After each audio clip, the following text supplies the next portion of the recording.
हिंदी में यूपीएससी की तैयारी से संबंधित प्रोग्राम्स को देखने के लिए सब्सक्राइब करें स्टडी IQ-IAS हिंदी।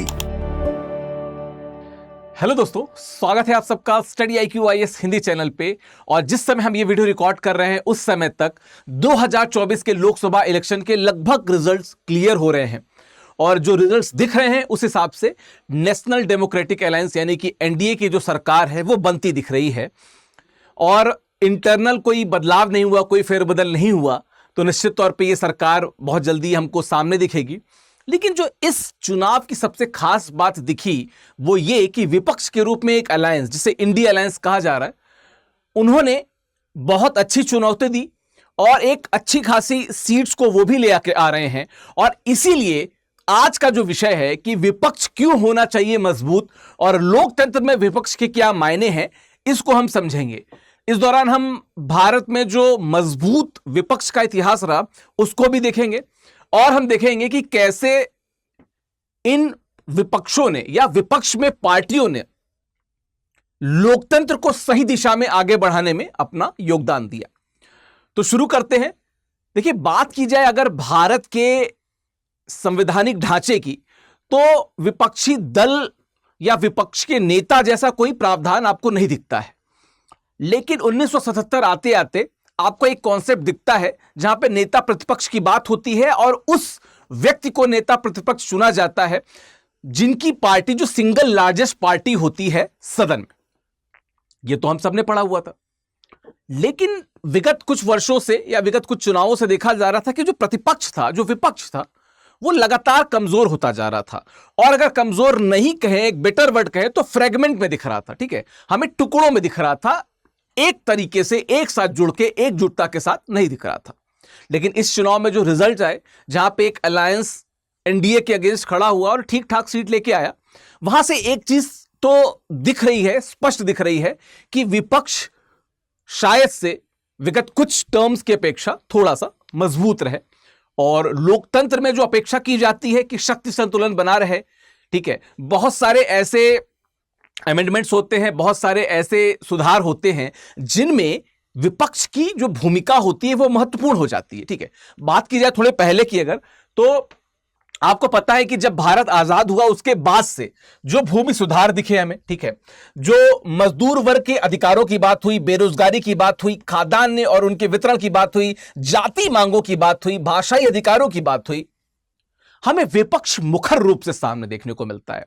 विपक्ष मुखर रूप से सामने को देखने को मिलता है।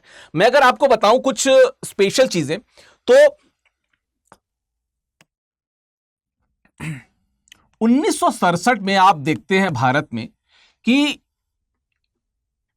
राम मनोहर लोहिया, अगर आप समाजवाद को सच्चे अर्थों में जानना चाहते हैं तो राम मनोहर लोहिया से जुड़ी बहुत सारी किताबें हैं जो उनकी लिखी हुई हैं, उनके विचारों को समेटे हुई हैं, आपको जरूर पढ़ना चाहिए और समाजवाद के पुरोधा माने जाते हैं। उन्होंने संयुक्त विधायक दल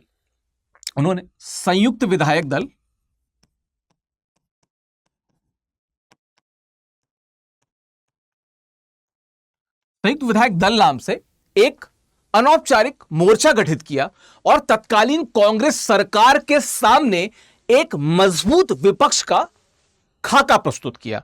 और कहीं ना कहीं इनके साथ यहां पे आपको चौधरी चरण सिंह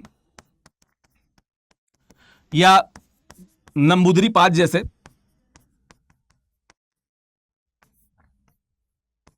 बड़े नेता उस विपक्ष का भाग होते दिखते हैं। यह वही समय है जब लोहिया जी ने सप्त क्रांति की बात की थी, जहां पे वे धार्मिक आधार पे या रेस के आधार पे, किसी भी प्रकार के या जेंडर के आधार पे, कास्ट के आधार पे डिस्क्रिमिनेशन के खिलाफ खड़े थे और सरकारों को एक आईना दिखा रहे थे कि इस प्रकार के जो भेदभाव होते हैं इनको आपको रोकना चाहिए। 1967 की बात है और आपको पता है कि 1967 कांग्रेस का वो समय था जिस समय हमें गुलजारी लाल नंदा और इंदिरा गांधी के बीच में एक छोटा सा टसल देखने को मिलता है। जो सीनियर मोस्ट है वो प्रधानमंत्री बनेंगे कि जो सबकी फेवरेट है वो प्रधानमंत्री बनेंगी। ठीक है, इस तरह की बातें देखने को मिलती थी। वो उनके इंटरनल पॉलिटिक्स है, उस पर कभी बात करेंगे। तो वहां पे हमको लोहिया जी, राम मनोहर लोहिया साहब जो थे, वो हमें एक मजबूत विपक्ष का, जिसे कहते हैं ना कि तस्वीर प्रस्तुत करते हैं। बात की जाए उसके बाद हमको देखने को मिलते हैं वहां पे 1977 में। 1977 का वो समय है जब भारत में इमरजेंसी का दौर देखा गया। इसके पहले राष्ट्रीय स्तर पे इमरजेंसी भारत ने नहीं देखी थी। हां, अंग्रेजों के समय एक अघोषित इमरजेंसी थी, सब जानते हैं। लोकतंत्र बनने के बाद भारत ने राष्ट्रीय स्तर पे जिस इमरजेंसी को देखा, उसका मुखर विरोध भी कांग्रेस सरकार को देखना पड़ा और 1977 में उनका सुपड़ा साफ हुआ था। 1977 में वे हारे थे और जिस संगठन ने उन्हें हराया, जिनको हम जनता पार्टी नाम से जानते हैं, वो इसके पहले कहीं ना कहीं एक मजबूत विपक्ष के रूप में सामने आ रहा था। और इसी विपक्ष को दबाने के लिए, विभिन्न तरीके की और संवैधानिक जरूरतों को पूरा करने के लिए तत्कालीन इंदिरा गांधी सरकार ने इमरजेंसी को लगाया था। और बहुत सारे इसकी भी डिबेट है कि क्या प्लस है क्या माइनस, वो कभी बाद में, अभी विपक्ष की बात। तो जनता पार्टी की सरकार ने एक समानांतर रूप से विपक्ष का वहां पे रोल निभाया और 1977 में हमें एक सरकार देखने को मिलती है जहां पे विभिन्न जगहों से, विभिन्न धड़ों से आपको कांग्रेस के खिलाफ, जो उस समय बहुत बड़ी पार्टी थी, आवाज मुखर होते दिखती है। और जब अभी हम सप्त क्रांति की बात कर रहे थे, वही सप्त क्रांति यहां पे आपको पूर्ण क्रांति या संपूर्ण क्रांति के रूप में परिणत होते दिखती है और इनकी मांग की जाती है। फिर वो क्रांति होती है, सरकार बदलती है। 24 मार्च 1977 को नई सरकार बनती है और मोरारजी देसाई भारत के प्रधानमंत्री बनते हैं। कांग्रेसी थे, लेकिन कांग्रेस का विरोध करते थे उन बातों पे जहां पे कांग्रेस उनको ऑटोक्रेटिक होते लगती थी। कहने का मतलब, पार्टी के अंदर भी एक कंस्ट्रक्टिव अपोजिशन बन रहा था। बाद में जब वो अलग हुए, आपको एक चीज याद होनी चाहिए कि 1969 का समय, जब 1969 में कांग्रेस दो भागों में बंट गई थी, कांग्रेस आर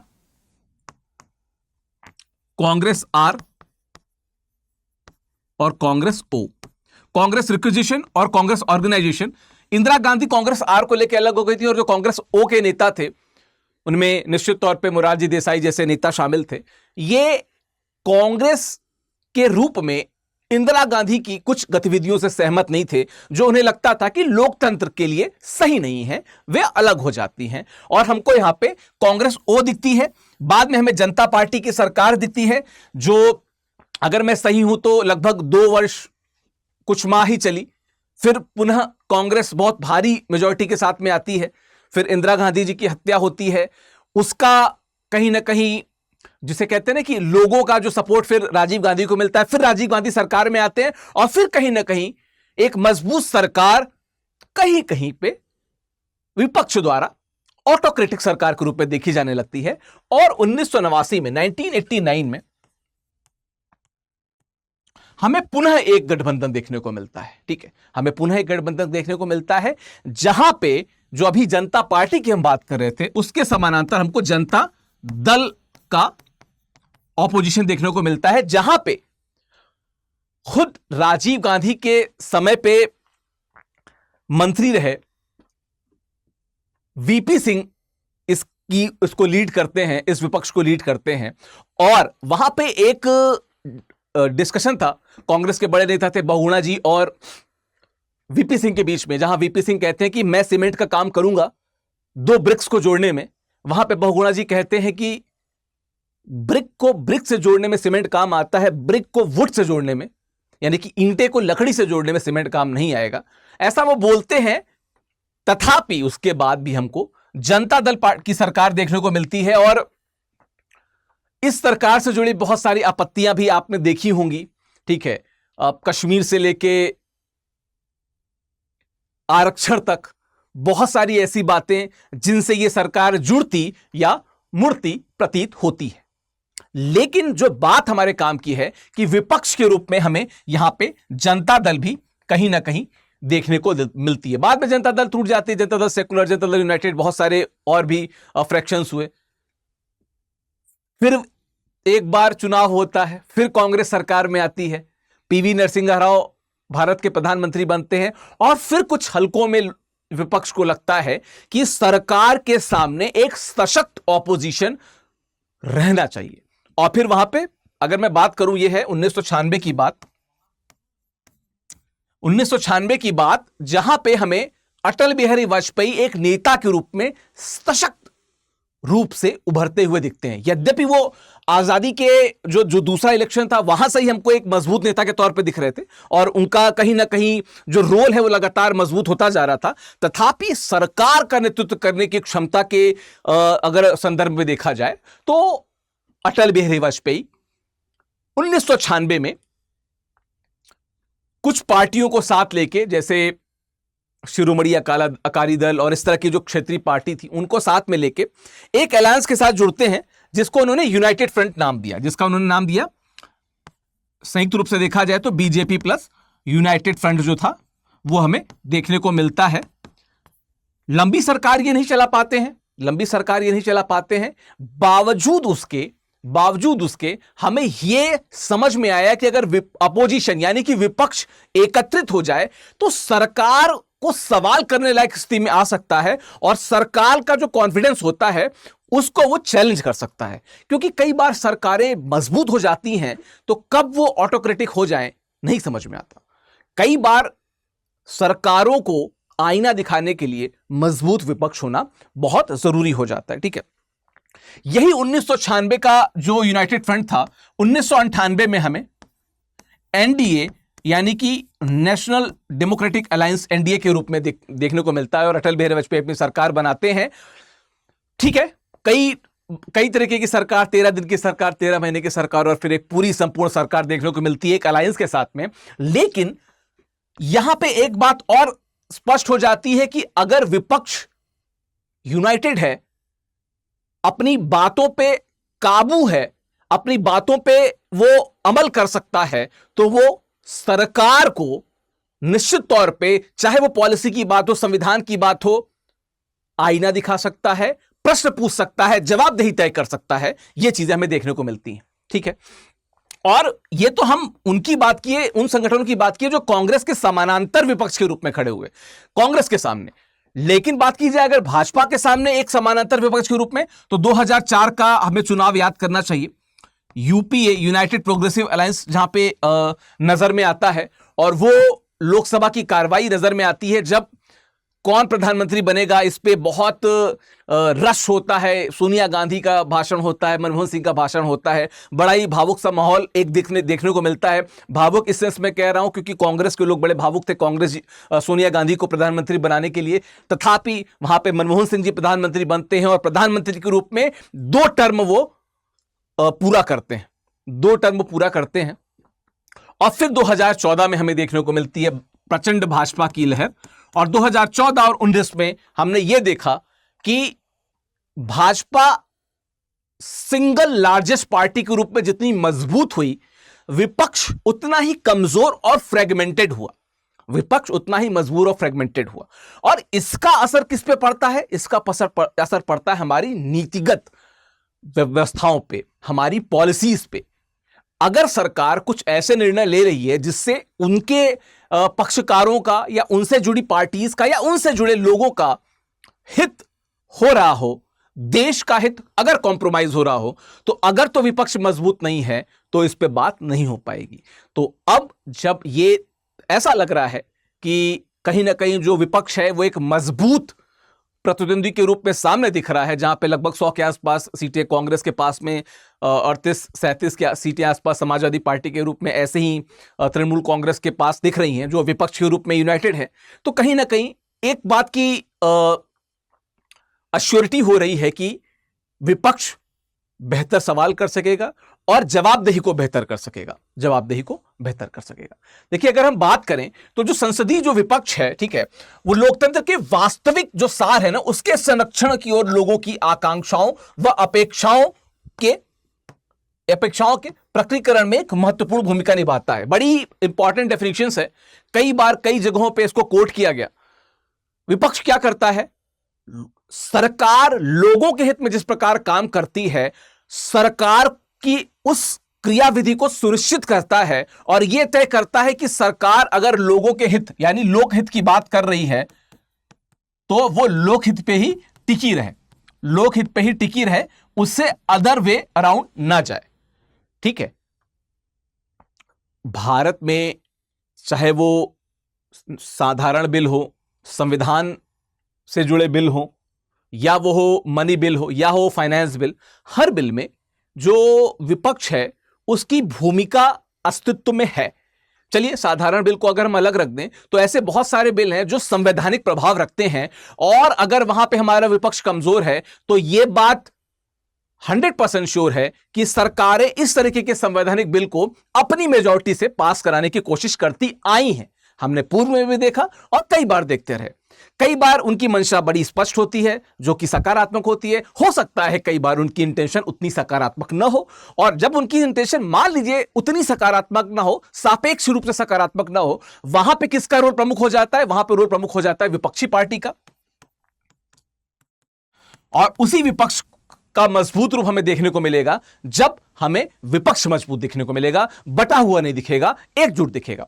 बात की जाए उसके आगे की, तो हमारा जो संसदीय प्रणाली है वो वेस्टमिंस्टर बेस्ड है, आधारित है, और इसमें नामिक सरकार के जो राजनीतिक विपक्ष का एक रूप है। बहुत सारी समितियों में हमको विपक्ष देखने को मिलता है, ठीक है। जब आप संसदीय समितियों की बात करते हैं तो बहुत जगह आपको विपक्ष देखने को मिलता है जो सरकार द्वारा लाए गए बिल्स से जुड़ी बातों का गहन अध्ययन करके उनका समालोचनात्मक रिव्यू कर सकता है, उन पे क्वेश्चन कर सकता है। अभी आपने अधीर रंजन जी को देखा होगा, कई बिलों में उन्होंने बातें उठाई कि हमको ये नहीं ठीक लगा, वो नहीं ठीक लगा। हो सकता है उनकी बातें सकारात्मक या तार्किक ना हो। बात यह है कि कोई बात रख रहा है, कोई विपक्षी पार्टी है जो अपनी बात रख रही है, और विपक्षी पार्टी भी देश के लिए उतनी ही जवाबदेह होगी जितनी की जो पार्टी सत्ता में है। तो विपक्ष का रोल बहुत बढ़ जाता है। और हम जब ब्रिटेन की बात करते हैं, जहां पे होता है ना कि वो विपक्ष एक ऑल्टरनेट गवर्नमेंट के रूप में काम करता है, जहां पे सामने वाली सरकार कमजोर हुई, जो विपक्ष है वो सरकार के रूप में आ जाता है। वहां पे तो क्या शैडो कैबिनेट और तमाम चीजों की बातें भी होती हैं। भारत में उतना डिटेल में नहीं है, तथापि ये जरूर है कि जो विपक्ष का नेता होता है उसकी जिम्मेदारी भी उतनी ही होती है जितनी सत्ताधारी जो नेता होते हैं उनकी होती है। कई बार मुझे ऐसा लगता है कि उनकी जिम्मेदारी और ज्यादा हो सकती है और होती है, ठीक है।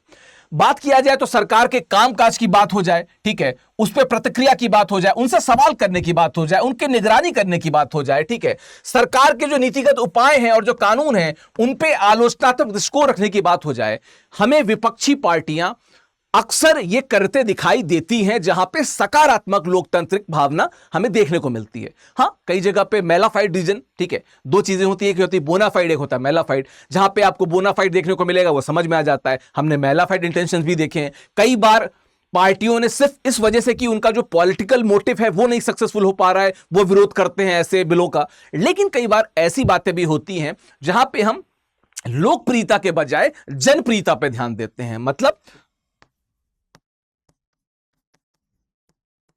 मतलब वे निर्णय या वे बिल जिनका लोगों से और लोगों की भलाई से ज्यादा बड़ा संबंध होता है, वो ज्यादा विस्तारित होते हैं, हां, बहुत पॉपुलर नहीं होते, उनको कई बार शेल्फ कर दिया जाता है। और जो लोकप्रिय होते हैं, ठीक है, ऐसे मुद्दे जो लोकप्रिय होते हैं, जिन पे बहुत मीडिया का नजर होता है, जिस पे लोगों का नजर होता है, जिन पे बहुत हीटेड डिबेट हो सकती है, उन पे ज्यादा फोकस होता है। विगत कुछ वर्षों में हमने देखा, ये हम आजादी के बाद से कई बार देखते आए हैं, चाहे वहां पे भाजपा की सरकार रही हो, कांग्रेस की सरकार रही हो, या कोई और सरकार रही हो, सरकारों ने कई बार हर तरीके की चीजें की। यद्यपि जनप्रिय बातों को का दबना लोकतंत्र के लिए अच्छा नहीं है, और ऐसे में मजबूत विपक्ष का होना बहुत जरूरी है, ठीक है, बहुत मजबूत विपक्ष का होना बहुत जरूरी है।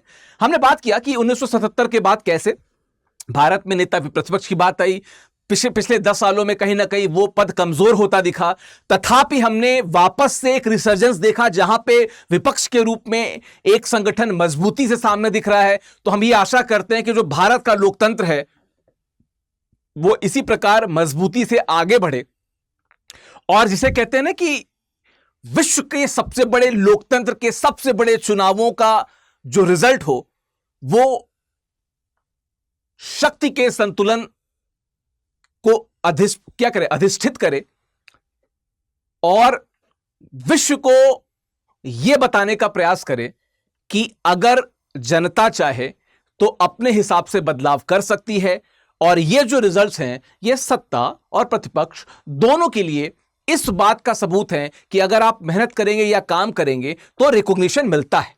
और भारत जैसे देश ने, जिसने हजारों वर्षों की लड़ाई लड़के अपने को स्वतंत्र कराया, अंग्रेजों से स्वतंत्र कराया, उस देश के लिए इस तरह के चुनावों का बहुत महत्व है और यह महत्व समय के साथ बढ़ता ही जाएगा। चूंकि भारत में आर्थिक, सामाजिक, राजनीतिक, भौगोलिक, पर्यावरणीय बहुत सारी समस्याएं हैं जिससे भारत और संपूर्ण विश्व गुजर रहा है। तो अगर हमारी सरकार मजबूत है और सरकार की जवाबदेही सुनिश्चित करने वाला विपक्ष मजबूत है तो भारत एक देश के तौर पे जरूर बहुत आगे जाएगा, निश्चित तौर पे अच्छा रिप्रेजेंटेशन होगा। ठीक है, तो यह था आज जहां पे हमने विपक्ष की बात की। बाकी मैं अगर आपको बताऊं तो हमारा जो बैच 10 है, जो हमारा P2I फाउंडेशन बैच है, वो बैच 10 हमारा शुरू हो रहा है। ठीक है, कक्षाएं शुरू हो रही हैं 10 जून से कक्षाएं शुरू हो रही हैं। आप इस बैच से जुड़ सकते हैं। विकास लाइव कोड का प्रयोग करेंगे तो मात्र 2799 में ये बैच आपको मिल जाएगा। ठीक है, और ये हिंदी, इंग्लिश और इंग्लिश तीनों भाषाओं में शुरू हो रहा है। आप देख सकते हैं कौन कौन से सब्जेक्ट से शुरू हो रहा है। भूगोल, पॉलिटी और मॉडर्न इंडियन हिस्ट्री से शुरू हो रहा है। साथ में इसके हम करोल बाग ऑफलाइन में भी हैं, वहां पे भी आप हमारे बैचे से जुड़ सकते हैं। इलाहाबाद में भी हम ऑफलाइन हम शुरू हो चुके हैं, वहां पे भी आप हमारे बैचे से जुड़ सकते हैं। studiiq.com जो वेबसाइट है वहां पे विजिट करके आप हमारे दोनों ऑफलाइन यानी कि करोल बाग, प्रयागराज की डिटेल ले सकते हैं। हमारे ऑनलाइन की डिटेल मैंने यहां पे दे दी है। साथ में हिंदी साहित्य जो वैकल्पिक विषय है, हिंदी साहित्य वैकल्पिक विषय की जो कक्षाएं हैं वो शुरू हो चुकी हैं और 5 जून अंतिम तिथि है इस बैच से जुड़ने की। जो हमारा बैच नंबर 9 है, जो हिंदी साहित्य का जो बैच 9 है, उससे जुड़ने की अंतिम तिथि है। तो आप अगर हिंदी साहित्य अपना वैकल्पिक विषय लेना चाहते हैं, उससे जुड़ी एक प्लेलिस्ट आपको StudyIQIS हिंदी चैनल के प्लेलिस्ट सेक्शन में मिल जाएगी। आप जाके देख सकते हैं, समझ सकते हैं, बहुत सारी चीजें डिस्कस की गई हैं। ठीक है, तो आप अगर उसको लेना चाहते हो तो आप 5 जून आपके लिए लास्ट तिथि है जिससे आप जुड़ सकते हैं। नंबर 1। नंबर 2, कक्षाएं 1 बजे से लेकर लगभग 4 बजे तक दोपहर में होती हैं। ठीक है, और जो खास बात है वो क्या कि अगर आप विकास लाइव कोड का प्रयोग करेंगे, VIKASLIVE कोड का अगर प्रयोग करेंगे तो आपको बड़ी मात्रा में छूट मिलेगी हिंदी साहित्य के कोर्स में या हमारे P2I फाउंडेशन बैच के कोर्स में। बाकी आप कमेंट के द्वारा बताइएगा कि ये वीडियो आपको कैसा लगा और किन विषयों पे आप वीडियो देखना चाहते हैं। StudyIQIS देखने के लिए बहुत बहुत शुक्रिया, धन्यवाद। हिंदी में UPSC की तैयारी से संबंधित प्रोग्राम्स को देखने के लिए सब्सक्राइब करें StudyIQIS हिंदी।